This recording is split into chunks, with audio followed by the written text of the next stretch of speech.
Imagine this. You're sitting at a bar with a close friend, catching up after months apart. You tell him you've been busy, grinding at work, chasing success, making money. He nods and asks, "How often do you see your parents?" You think for a moment and say, "Once a year, maybe." He pauses and responds, "So, you'll see them 15 more times before they die." Gut punch. That moment changed Sahil Bloom's life. And after today, it might change yours too. Welcome to today's video, where we'll dive deep into the 5 Types of Wealth by Sahil Bloom. This book is not just about money. It's about redefining wealth so you can live a truly fulfilling life. We'll break down the core concepts, the 5 types of wealth, and how you can start measuring and designing your dream life today. Let's get started. Chapter 1. The Problem with the Old Scoreboard. In today's world, success is often measured by one dominant metric: money. From a young age, we are conditioned to believe that financial wealth is the ultimate goal. Get a high-paying job, buy the house, drive the luxury car, and you've made it. But Sahil Bloom presents a striking contradiction. Many of the richest people he encountered weren't necessarily the happiest or most fulfilled. This leads us to what Bloom calls the scoreboard problem. We're using the wrong scoreboard to measure success in life. If your only metric is money, then everything else, your time, relationships, mental well-being, and health, becomes secondary. This is where so many of us go wrong. We win battles, but lose the war. We chase promotions while losing precious time with our families. We grind through 80-hour work weeks while neglecting our health.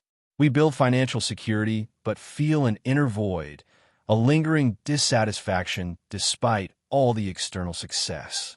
Bloom realized that true wealth isn't just about money. It's about how well-rounded your life is. He introduces a radical shift in perspective, a new scoreboard that accounts for the many different forms of wealth that contribute to a fulfilling, balanced life. Chapter 2. The 5 Types of Wealth. Rather than defining wealth solely in monetary terms, Bloom introduces a more holistic approach, the 5 types of wealth. These categories encapsulate the key dimensions of a truly rich life. 1. Time wealth, the ability to spend your time as you choose. This means having control over your schedule, not being trapped in endless obligations, and prioritizing what truly matters. Many people spend their entire lives earning money at the cost of their time, only to realize too late that they never really lived. 2. Social wealth, the depth and quality of your relationships. Strong friendships, family connections, and a sense of belonging are some of the greatest indicators of long-term happiness. Money can buy comfort, but it cannot replace human connection. 3. Mental wealth, your sense of purpose, fulfillment, and peace of mind. Are you growing intellectually? Are you aligned with a mission that excites you? Do you have a healthy mindset that allows you to navigate life's ups and downs with resilience? 4. Physical wealth, your health and vitality.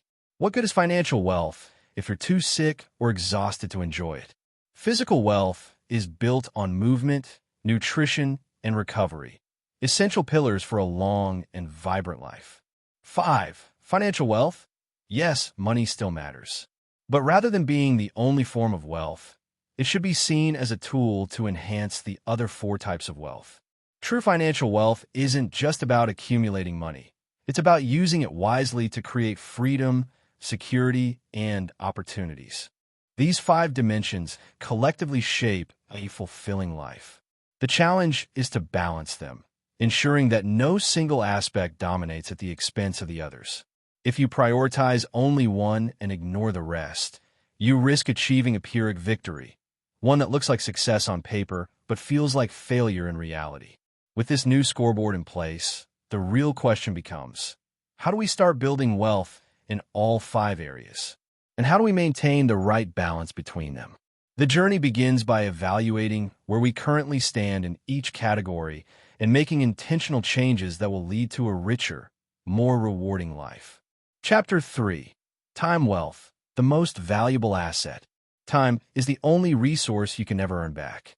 Unlike money, which you can invest and grow, time moves in one direction. Once spent, it's gone forever. This is why time wealth is the most valuable form of wealth you can cultivate. Most people don't realize they are poor in time wealth until it's too late. They spend years or even decades climbing the corporate ladder, believing that one day they'll finally have enough money to enjoy life. But when they look up, they find they've sacrificed their best years, missed out on key moments with loved ones, and neglected their passions. The harsh truth? No amount of money can buy back time. Bloom shares a simple yet powerful exercise to shift your perspective. Think about the people who matter most to you. How often do you see them? If you see your parents once a year and they have 20 years left to live, that means you only have 20 more visits with them. That's not 20 years, it's 20 opportunities. To build time wealth, you must recognize its value, acknowledge that time is your most precious asset, and begin treating it that way. Audit your schedule. Look at how you spend your days. Are you using your time in alignment with your values? Or are you letting it be consumed by low-value distractions? Set boundaries. Learn to say no to things that don't serve you. Protect your time fiercely, and don't let busyness become a status symbol. Prioritize experiences over possessions.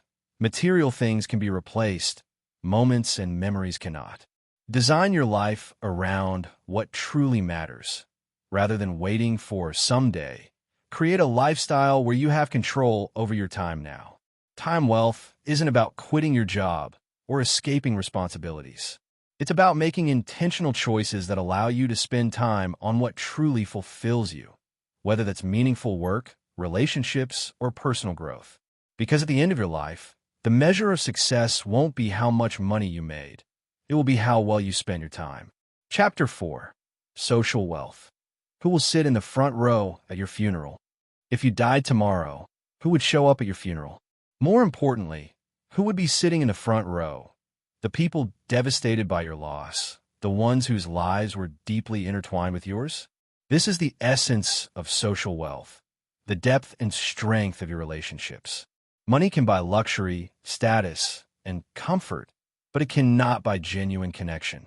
Studies have consistently shown that the quality of our relationships is the greatest predictor of long-term happiness and well-being.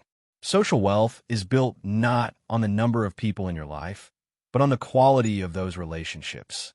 Having 1 million followers on social media means nothing if you don't have real friends who would be there for you in times of need. To cultivate social wealth, prioritize deep connections over surface-level interactions.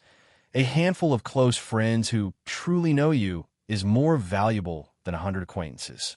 Invest time in relationships. Just like financial wealth, social wealth grows through consistent effort. Make time for family dinners, call an old friend, or schedule a weekly get-together with people you care about. Be fully present. Put down your phone. Listen actively. Show up for the people in your life, not just physically, but emotionally. Choose your circle wisely. The people you surround yourself with shape your mindset, habits, and overall well-being. Build relationships with those who uplift and inspire you. Give without expecting in return. The most fulfilling relationships are built on generosity and support, not transactions. Social wealth also extends beyond friends and family. Being part of a community, giving back, and forming connections through shared experiences create a sense of belonging and purpose. At the end of your life, no one will talk about how much money you had. They'll talk about the impact you had on others. So ask yourself, are you nurturing the relationships that will truly matter in the long run? Chapter 5. Mental Wealth. Finding Purpose and Growth. Mental wealth is the often overlooked foundation of a fulfilled life. While financial wealth can provide security and material comforts, it is mental wealth that brings meaning, resilience, and true contentment. At its core, mental wealth is about having a strong sense of purpose, a mindset focused on growth, and the ability to navigate life's challenges with emotional stability. People who cultivate mental wealth are not just happy when things go well.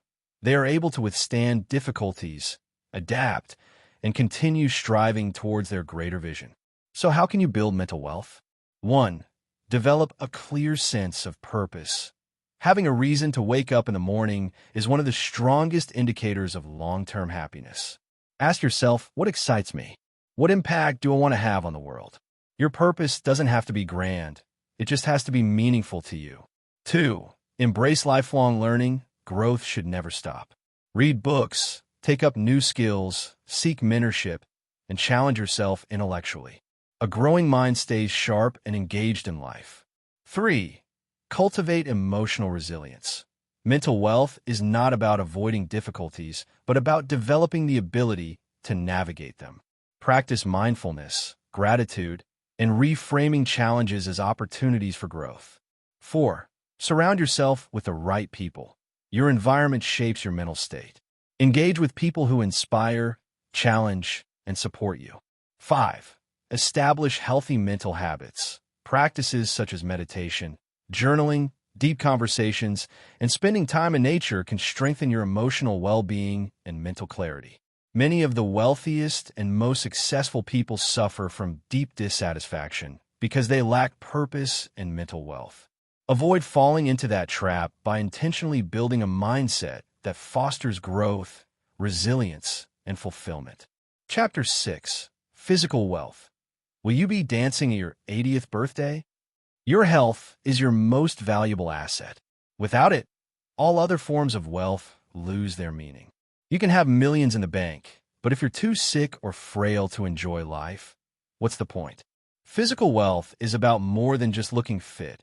It's about having the energy, strength, and vitality to live a long, active, and fulfilling life.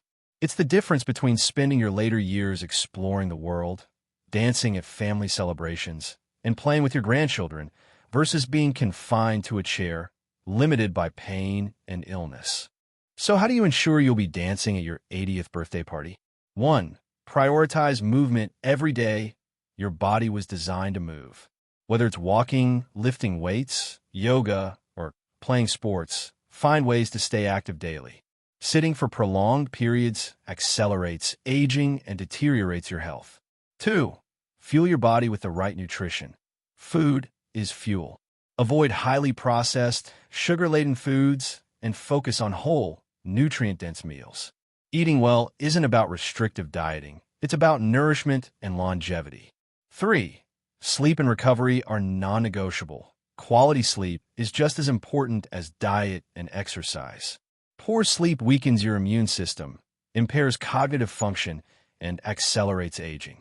Aim for at least 7 to 8 hours of restful sleep each night. 4. Monitor and maintain your health. Get regular checkups, understand your body's needs, and address issues before they become major problems. Preventative care is far more effective than reactive treatment. 5. Manage stress effectively. Chronic stress wreaks havoc on your body. Practices like meditation, deep breathing, spending time in nature, and engaging in hobbies can help you manage stress and promote overall well-being. Think about this. Are you making choices today that will allow you to fully enjoy life in the decades to come? Physical wealth is built daily through small, consistent actions. Make your future self proud by taking care of your body now. The ultimate goal is not just to live long, but to live well. So ask yourself, will you be strong, healthy, and full of energy at 80, or will you be watching life pass you by? The choice starts today. Chapter 7. Financial Wealth, Defining Enough. Financial wealth is what most people instinctively associate with the term wealth. While money is undoubtedly important, it should never be the sole focus. The problem is that without a clear definition of enough, financial success can become a never-ending treadmill. No matter how much you accumulate, it never feels like it's sufficient. Bloom challenges readers to ask themselves a critical question: what is your definition of enough? Most people set financial goals, earn 6 figures, buy a dream home, retire early, but few define what enough means for them. Without clarity, desires expand infinitely, leading to stress, dissatisfaction, and a constant chase for more. To build true financial wealth, consider these key principles. 1. Understand your baseline needs. Calculate the amount required to maintain a comfortable and fulfilling lifestyle. Factor in housing, food, healthcare, travel, and entertainment. This is your foundational enough. 2. Define your personal financial freedom. Beyond basic needs, what level of financial security allows you to make decisions freely? This could mean having an emergency fund, paying off debts, or building passive income streams. 3. Recognize the diminishing returns of more money. Studies have shown that after a certain income level, typically around $75,000 to $100,000 per year, happiness levels plateau. More money beyond this threshold doesn't significantly increase life satisfaction. 4. Prioritize experiences over possessions. Money should be used to enhance other types of wealth. Invest in meaningful experiences, relationships, and self-development rather than material possessions. 5. Invest wisely and plan for the future. Building financial wealth isn't just about earning. It's about managing and growing your money. Diversify investments, avoid lifestyle inflation, and ensure your financial habits align with long-term goals. 6. Use money to buy back time. True financial wealth allows you to reclaim your time. Whether it's delegating tasks, working fewer hours, or retiring early, financial success should enhance time wealth, not take away from it. Defining enough liberates you from the endless pursuit of more and helps you achieve financial security without sacrificing other areas of wealth. When you know what is truly sufficient for your life, money becomes a tool, not a burden. Chapter 8. Designing your dream life. Your new scoreboard. Once you understand the 5 types of wealth, the next step is designing a life that aligns with your values and priorities. The key to long-term fulfillment isn't just knowing what matters. It's intentionally structuring your life to reflect those priorities. Bloom introduces a new scoreboard, a personal framework that allows you to measure success holistically rather than by financial wealth alone. The goal is to create a system where time, social, mental, physical, and financial wealth work in harmony. Here's how to start designing your dream life. 1. Assess your current wealth score. Evaluate yourself in each of the 5 types of wealth. Where are you thriving? What do you feel lacking? This honest assessment sets the foundation for intentional change. 2. Set clear goals for each type of wealth. Define what success looks like in each category. For example, time wealth. Have free weekends with no work obligations. Social wealth. Strengthen relationships by having weekly family dinners. Mental wealth. Engage in continuous learning and personal growth. Physical wealth. Exercise 5 times a week and prioritize sleep. Financial wealth. Save a specific percentage of income and invest wisely. 3. Develop your life razor. This is a single statement that acts as a guiding principle in decision-making. Example: I will always prioritize time with family over professional obligations. 4. Establish anti-goals. Just as important as knowing what you want is identifying what you don't want. Define what you refuse to sacrifice in pursuit of success. For instance, I will not work 80-hour weeks at the expense of my health. 5. Create daily and weekly systems. Big goals are achieved through consistent action. Break down your vision into daily habits and rituals that keep you on track. Schedule non-negotiable activities that contribute to each type of wealth. 6. Reassess and adjust over time. Life is dynamic, and so are your priorities. Regularly review your scoreboard, adjust your goals, and make sure you're staying true to your ideal life design. Designing your dream life isn't about perfection. It's about alignment. When your daily actions reflect your true values, wealth in all forms becomes a natural byproduct. By shifting from a narrow, money-centric view of success to a comprehensive new scoreboard, you ensure that your wealth is measured in ways that truly matter. Instead of chasing a singular definition of success, you're designing a life rich in time, relationships, purpose, health, and financial stability. The best part? You don't have to wait. You can start building your dream life today, one intentional choice at a time. At the end of your life, you won't remember the money you made. You'll remember the time spent with loved ones, the impact you made, and the joy you felt. So what's your next step? Which type of wealth do you need to focus on most? Let me know in the comments below. And if you found this valuable, don't forget to like and subscribe for more book breakdowns like this. Thanks for watching, and remember, true wealth isn't just money. It's the life you build along the way.